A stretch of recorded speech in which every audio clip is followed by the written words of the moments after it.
Welcome, ladies and gentlemen, to the JMTTv and the Pure Jamie Milne podcast. I am here with the one and only. Oh, I've been waiting for this. Team Kurt, the world record, about to be world record setter. The man, the myth, the one and only. Team, I cannot wait to chat to this man. He is about to take on, like, I've seen lots of people going out and doing amazing and wonderful things, and people passionate about charity. And then Kurt, who I've worked with before, when I seen this pop up on social media, I was like, oh my God, the world needs to know. Everyone needs to know. Kurt is not only is he off to set a world record, but he is a very talented boxer, has a long background with boxing. Is also a boxing coach in Port Stephens, a strength and conditioning coach, and a very, very good one at that. But more importantly, in a few days' time, 10 days' time, that good looking rooster with the sharp edges and the tight lines.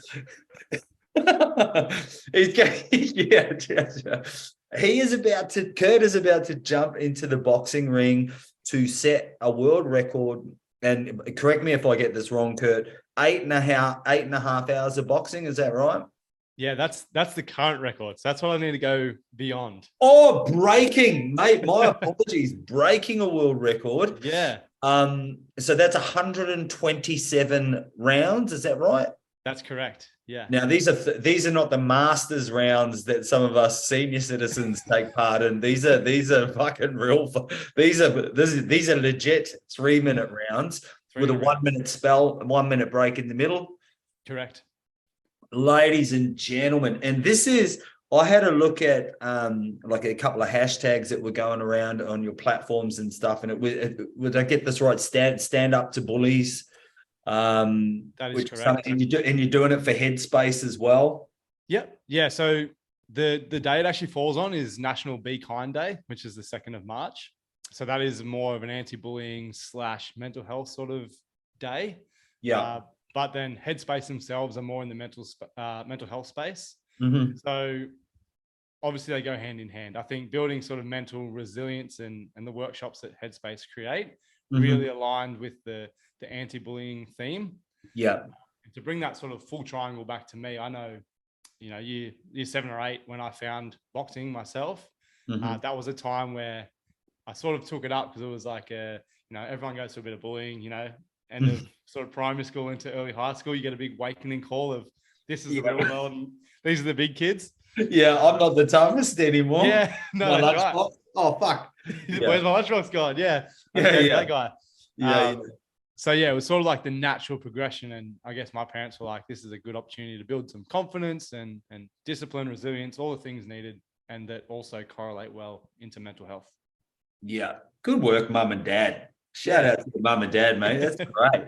And that segues really nicely. I was going to ask you what, I'm sure lots of people have heard these statements before, but I firmly believe a why is always going to trump any what or any how. So, and you've shared a little bit why this is important to you. And is there anything beyond that, Kurt? Like, is there any other intention behind? Because this is phenomenal, mate. Like, I am like so impressed, like just so impressed. And then when I start to actually think about what you're doing, my brain. Yeah. How? Yeah. Oh my God. You're mad. Yeah. That is like that first reason is like a majority why, and how the idea sort of spurred. I would say the other why that's probably a bit closer to present me, not year 7 me, is the fact that like, Black Eyed Peas me. Vengabus. Yeah, that's it. No wonder you got bullied, bro. Yeah, that's right. I think I was a target on my own back. So yeah, like present day me, I see in the Port Stephens area, specifically where we are, we're on a bit of a peninsula, about 45 minutes from Newcastle, which is our closest like metropolitan sort of city-ish area. Yeah. And we're a bit isolated, and I've found that even in the 2 years I've been up here actually living, and the previous years of coming back and forth because we've got family here. The high schools and the kids up here are quite isolated. And now I'm bringing my kids here to come to school and grow up. So I'm looking sort of forward and future planning, thinking, okay, well, if the current kids are lacking resources and availability to these like workshops, what can I do about, creating a stronger relationship with the bigger organization being Headspace in Newcastle, because they do have access to more resources, more money, more widespread, I guess, awareness around who they are and what they do, versus there are a couple of smaller organizations up on the peninsula, but they just don't have the funds. So it's pretty hard. So I'm looking future planning. My kids are going to come through. I want to set a good example for them, put some, wheels in motion, hopefully set them up. And then there's all the added bonuses of, what it takes, the courage to jump in the ring just once. To jump in the ring takes so much courage for anyone. So this event, I'm not only thinking about myself, but I've got heaps of first timers jumping in with me that are just going to jump in for like one round and do their best for 3 minutes. And I've just told them, like, I'm happy to just throw body shots, whatever it is, not throw punches at all. You just get in and throw and be a part of it. So I think that's one big step, the courage to either speak up about your mental health or the courage to step in the ring. Either way, it's a fundamental, the key word there is courage. So I think it all sort of, again, full circles for me. Wow.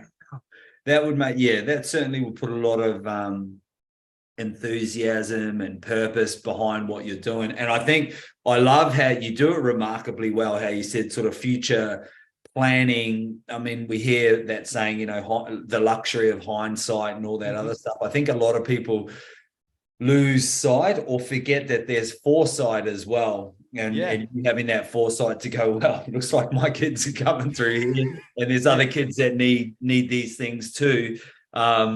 So, mate, that's awesome. And so how are you, like I know this is a big question, like it's like, this is like, how long's a fucking piece of string, but how are you going about, I know you'll be in the business end now with only just over a week to go. Any sort of standout things in how you're preparing, mate, or is it all sort of logistics at the moment, drumming up exposure, all that type of stuff? Or so as far as the actual logistics of the event, that is heavy in these last sort of 2 weeks. Doing some interviews like this, obviously organizing all the people in the rounds, so I make sure they don't have a dead spot in the middle of the day because people are at work, so that is tough. Just duck off for smoke, throw a few punches and get back on the tools. Pretty much. Like, I've got a few people that are doing that, or you've got half days at work, so I've been really lucky with the community support and people make sure they're going to be there all day. So I've got this big long spreadsheet with 140 time slots with everyone's name that's going to be there at certain times. So a bit of a logistical nightmare, but I do love spreadsheets. I do like the process and the organization. Oh dear. So, I actually don't mind it too much, and it's going to give me peace of mind if I know it's done now. That on the day I'm going to be sweet, and I've got a backups, like people that are, like I said, off for the day, that if something goes wrong and someone's running a bit behind, they can stay back a bit later and do a few extra rounds. So that's the logistical side of things. As far as the physical preparedness, you've been in the ultra endurance space for a while, so it's a beautiful combination of, I guess, two of your backgrounds being boxing and some ultra endurance stuff, that you're dealing with the physical logistics of, okay, you got 3 minutes of work, 1 minute rest, and in that 1 minute rest, you've got to somehow get a bit of breath back, potentially eat, drink, go to the bathroom. There's all these little factors that come into play. So what I've essentially tried to do in the preparation for this is emulate, put myself in chunks of time. So last weekend, or the weekend just gone, as an example, I did 55 rounds I shortened the breaks a bit, so I didn't have to be there as long. But it took me about 3.5 hours literally to practice those breaks, getting food in, even when you don't feel like it, just staying ahead of time, rather than, hitting the wall or starting to get cramps because I have mismanaged my calorie intake and output. Of course. And also collected some data. So just, chucking a some sort of biometric reading, like watch or heart Mhm. rate strap on, Yeah. seeing what my rough calorie output is going to be over Yeah. the time, and divide it and plan for what I need on the day. Because again, it being in the ultra space, you're aware, like you can't be halfway through 100 Ks and run out of water and know your next aid station's 10 Ks away. Like, yeah, you're going to have a rough day at the office. Yeah, I was thinking your poor nervous system, mate, is just going to be cranked. Like Yes. when they talk about the sympathetic nervous system and running away from lions and tigers and shit, Yeah. you're constantly like, yeah, I'm just gonna like fucking fight for 8.5 hours plus. That's right. I'll be good. I'm fine. Forget running away from the lion. Just run at Yeah, the yeah. lion. Yeah. Bring it on. Bring on the Yeah. pack. Bring your buddy. Yeah. Who's next? Yeah. I saw something, it might have been something you'd done in the media, like, yeah, he's shouting out to celebrities, anybody, athletes, come bring it on, come on down. Yeah. Holy fuck. Line them up. That's right. Oh, yeah. And I must have, and I saw you work in the bag, and I watched the video. I said, "Oh fuck, there'd have to be some brave people out there. He's got some hands on him." Yeah, Oh, I have done it for a long time. I'm a few years away from year 7, so yeah. Oh wow, yeah. That's a dead set truth. Well, that leads me to the next. Have you done any kind of anything out of the norm, physical training wise? Has there been any sort of training routine? What's kind of what I suppose what's been the common thread? What have you worked on the most? Because it just seems, I mean, one fight in itself literally is like all this spectrums of physical fitness, let alone talking about what's going on mentally. You got to be coordinated, balanced, fast, know how to manage yourself, manage your state. Mate, what have you been doing? How did you get rid I'm it's like a good question. Serious. It's so cool, man. Yeah. Jump out a common thread? Yep. The two common, so I'd say it's sort of two-pronged approach. One being time on feet. The reality is I got to be standing up for a little over 9 hours and bouncing around. So the conditioning required to be on my feet, I've done and sort of simulated through a lot of running. So not as much as I would have previously done preparing for like a 100K event, for example. But, about a 60K week worth of running volume. So like a good chunk of running. That's decent, So I sort of linearly built up to that into the peak week of running, which was 2 weeks ago. And boxing, very similarly, like accumulating boxing rounds where I'm just throwing high volumes of punches.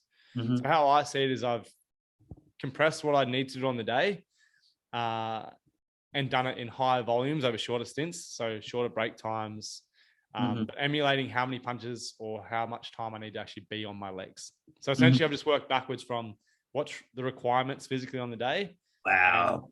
And, linearly progress towards that. That's very clever, mate. Bit of reverse engineering. Pretty much, yeah. There's a little bit of science to it, yeah. Yeah, no. I love it, man. That's a really good, logical, analytical, rational way of looking at this whole thing. Well done, mate. Credit to you.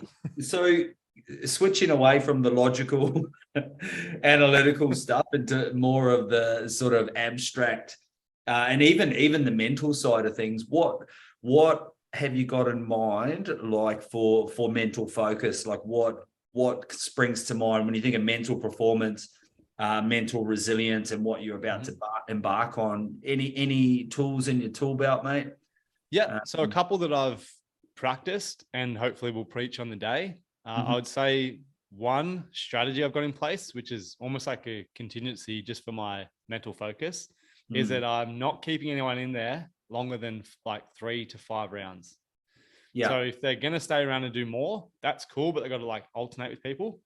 So I think seeing the same face is where it'll start to get like really hard to keep rocking up and seeing the same face for 20 rounds straight. So that at least I'm getting mixing in with like some of the boxes that are fitter and going to supply me with a lot of rounds, making sure they're getting broken up with people that can only last for 1 or 2. So then I'm getting to see a new face, have some words in between rounds and sort of stay mentally stimulated. Because I had people offer to do 50 rounds in a row, which is amazing. I appreciate the offer, but I don't want to see you for, I don't want to see you for 4 hours. Like, I would like to break it up. That's one, it's good because I get more people involved. But 2, I think that's going to be better for me on the day to sort of almost distract me from what's what's going on. Yeah, that's right. The other strategy I've got, which has more been a training implementation, is that all my running and a large chunk of my rounds that have just been done like non-sparring, so heavy bag sort of work. I've done it with no music, no one around, like just left with me and my thoughts. Yeah. Because that's going to be the other part of the day is the reality of, after maybe round 30, I'm not going to be talking too much. Like I'm going to sort of go in a bit of a dark hole. So I've just been trying to get comfortable in that dark hole, like flirting with it, going, okay, here's the pain cave, knocking on the door, stimulating myself a little bit in there and going, okay, this is what it's like. Just be on your own with your thoughts, deal with it. You can't get there. And if you've never experienced it, it's going to be overwhelming. Yeah. And you're going to, you might crumble in the moment, but I think I've exposed myself enough, not only in this prep, but plenty of other events I've done that are, 24 hours long. Yeah. This is actually feels like a breeze. The fact that I'm just doing it sort of like a working day versus events that go overnight, as you could attest to. Yeah. You literally go into dark places because it's dark outside as well as figuratively like in your brain. So I've got the luxury of having that sort of background. So I'm not feeling too bad about it. Yeah. So good. So good. Oh wow, mate! It really is just incredible. I want to just dive off down the pathway because I'm just like, this is fucking best. I really hope. So you're gonna document a bit of this and stuff like that, like especially the experience and immediately afterwards, because it's interesting. Sure. I know in my experience when I've been part of ultra endurance events, I can now confidently say, whilst the event, like for argument's sake, might finish on a Sunday afternoon, like literally finish, like cross the finish line, like there's still another week of ultra event to go, and you go home, you fucking lying in bed like, what the fuck? Yeah. It's like the race just keeps going for fucking days. Yeah. And all your emotional baggage and stuff catches up from the event. It's like, 100%. Yeah. Oh, so have you got all that sort of stuff taken care of afterwards, mate? Got a good sort of wind down plan? Yeah, I guess I'm pretty lucky because it falls on a Thursday. So I essentially I'm going to roll into like a long weekend. So just take Friday off and Sunday off. So that's like contingency, like number one is like give myself just space. As far as anything physical, like I'm not, thinking that any recovery tool, like I don't typically use, like ice bars for recovery. Like that's not something that I am super into or believe that I necessarily have to have. And having that in my back pocket, like knowing that I can just sleep and hopefully the wife can look after the kids and help me out the next day. That's all I really need. And that's a dream in itself. Like if I get a couple of sleep-ins, that's a win for me. I might do these events more often just to get a couple of sleep-ins. I know, mate. I was going to say, you're putting a lot of skin in the game just so you can get a fucking day off either game. I'll just do this world record thing, and then if you don't mind just sorting out the cornflakes in the morning for the kids, I guess just on Friday morning. I'll do it again Saturday, I promise. Yeah. Oh, mate, that is the best. What are you, a couple of little quick questions just on it. Like, it's just so fascinating, mate. I just absolutely love it.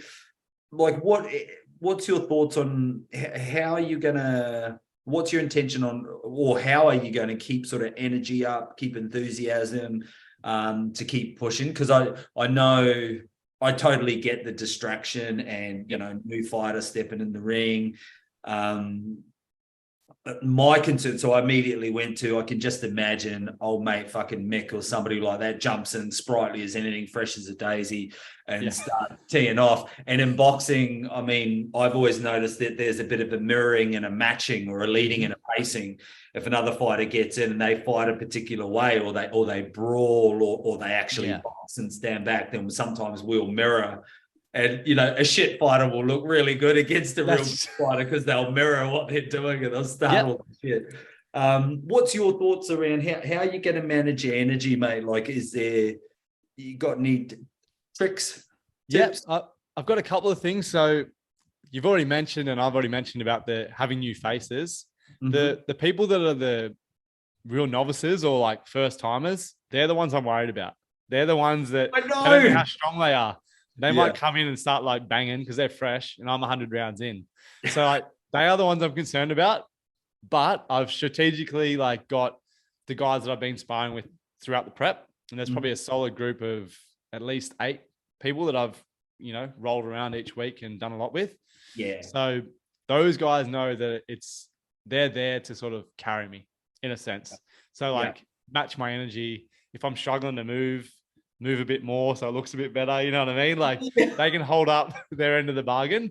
Give them a couple of standing 8 counts, bro. Just give them just give a short right hand. Just take a knee. 8-second break and then I'm up again. Yeah. That is my strategy. Nah, it's give it to them, mate. Give it to them. Oh. Yeah. You guys just take. The other thing is I've got a couple of like really close mates that I've done events with before, and shared a lot of, like they're very close, as in like shared vulnerable conversations, ones that you wouldn't even tell your missus, or your mum and dad, the things that, just, I'm lucky enough to have a few guys that are really close like that. And that bond is really hard to shake, obviously, for a good reason. And having a couple of those in there in those moments, like if I'm in the thick of battle, they're the guy I want next to me. And regardless of them having boxing experience or not, that's irrelevant to me. Like when I'm again talking about dipping my toes in the pain cave, and I'm about to go in deep, they're the guys that are sort of going to pick me up. So again, having them strategically placed in the mid to later afternoon, where I know I'm going to start to reach that hump of fatigue and probably feeling a bit down. Being able to have a couple of words with them or not say anything and just have their presence there, I'm going to feel that energy. And I'm really not relying on it, but I've strategically put it somewhere that I know I might need a bit of a lift. It's going to be good to see that familiar face in a dark spot. Yeah, there's something about a brotherhood, as to use that term. These people that we're bound together with, that we trust, and in moments like this, and I mean myself personally, I believe courage and vulnerability, they sit on the same spectrum, the same conversation. You got to be vulnerable to be courageous, and you got to be courageous to be vulnerable. And if you can be that, both of those things with key people, having them there, that's going to be a really great resource, man. Mate, honestly, I just think it's remarkable what you're doing, Kurt, like dead set. And it's people like you that really do make a difference, and for doing it for such a worthy cause. Headspace do a fantastic job. The little experience I've had with them, not in Port Stephens, but up north here in Queensland, they're a fantastic organisation, and you're a decent bloke, mate. You got a big heart and a massive vision, and I really applaud you, man. I wish you all the very best. There's a Maori saying, and it sounds like a swear word when you first throw it out. So little disclaimer: there's no swearing. I'm not pulling the wool, but it's a whakamaia, whakapono, and whakakaha, and that means inner strength, inner courage, and inner spirit. And I really do believe you embody all of those things, and you're a great. Not only an advocate, a messenger, but you're a role model, mate, for me and everyone that's watching you do this incredible thing, mate. So couple of things. One, thank you for today, man. And secondly, where's the best place for people to find you? Not find you so they can jump in the ring, because you've got all those fighters, don't you? Weirdos out there. Get it. Where can we find you? Where can we donate, mate? And if there's like live feeds or anything on the day, I'd love to be able to share those. So where do we find you, brother? Yep. So the easiest way is just like on socials. So it's just at Kurt Aldridge with a 3 instead of an E at the end. In the description, there's like a link to the Headspace page. Cool. You could also go probably through the Headspace website. I don't know the exact www. etc. So yeah, probably social is the easiest. And then, the donation page is there, the sort of description about the event, and probably a bit more elaborated insight than what I've given today is on there in words, if you're more of a reader than a listener. Yeah. They're definitely the places to find that. As far as on the day, I'm hoping and probably planning to more so live stream probably the exciting stuff, maybe the last hour. Getting close to breaking the record, obviously, and then into the championship rounds, as I've called them. Yeah, and rightly so, mate. Yeah, in the new territory, and I've planned it so I finish bang it. The last round starts at 6:29, so very specific. I know my spreadsheet. 6:29, and then there's like the actual gym that we're holding it at. That's when the class finishes. So there'll be a heap of people there, all the local businesses that have got in and supported. That's sort of the collaboration at the end, and everyone's going to be very happy to see me finish. I think no one more so than me, but yeah, mate, you'll be just in time for a chicken snitty and a scooter. Several. Whatever I can get my hands on, I think I'll be into that. Oh, mate, that is the best. There's one I wanted to share one little tip with you, mate, and I work with a number of, just like you, work with a number of different athletes, and I love this. I don't know if you've heard of it. I know you'll get the concept, but there's this law of specificity, which I always get twisted on the words, but it's basically like specifics, right? And you alluded to how the mind can take off and wander and think about lots of different things. But the law of specificity is all about specifics. And the mind, which I've learned with further study and working with people, blah, blah, blah, it loves direct command. So it loves specifics. And I don't know, what associations with words that you might need or something, but I don't know, man. I played around with it the last time I went and did one of my big ultra events and just kept eating it the same shit. Like, was it like a mantra? Like, did you have like a almost keywords or? Yeah, I sort of spin on the spot on those things a little bit because I won't go into it too much, but it's almost like synonyms of the same thing. Got you. So, but very, very specific. One might argue that's not specific because it's sort of changing, but it's kind of giving my mind a direct command. Otherwise, if I don't fill it with something, somebody else is going to fill it, or something in the environment where you are participating is going to, what's that saying? It's like the ship doesn't sink because of the water around it. It sinks when the water gets in. And if someone lets a little trickle of something get into your, into your reality or whatever, when you're doing the great things, don't want the ship fucking. But anyway, whether that helps, mate, at all or not. Like I think it's like very applicable in the way that, as the bell or as I get like a 10-second count, it's like you're on your feet. You just got to step out. If you start the round, you'll finish the round, and then if you take it round by round, like that sort of like. You've got that moment to choose when you flow into that mindset. If you keep doing that on repeat, don't think about round 140. Think about the present right now. Like I hear that tap, you got 10 seconds. I'm walking out and we're touching gloves. Like it could be something I'm guessing like that. That's, very specific. That creates a process and a plan. Oh, beautiful. Sounds like you got it, man. You got it licked. And I know you're a great athlete, a great human, and I know you'll do really, really well, mate, whatever really, really, really, really well looks like. But, mate, one last thing, mate. It's something I just started doing with my little podcast. Would you mind leaving a question for the very next person that comes on this podcast? Any question whatsoever, something from Kurt. So when the next person comes on, I'll be like, the world record holder for the most amount of fisticuffs has left you this question. Any question whatsoever. What would it be? You want me to shoot now? Yeah. I've got one. Okay. I've got one. Yeah. Yeah. How would you like to be remembered when you're no longer here? So essentially you're writing like your own tombstone or eulogy. Oh, he's come out with a big right hand. He's led with the right hand. I've led with it. Feint the left and shoot the right. I know. He's just put it up high. He's showing the left and he's fucking come over the top. Filthy. Yeah. Mate, that's a great question. Brother, thank you so much for your time. No worries. And go well, mate. I know you will. It's amazing. Thanks.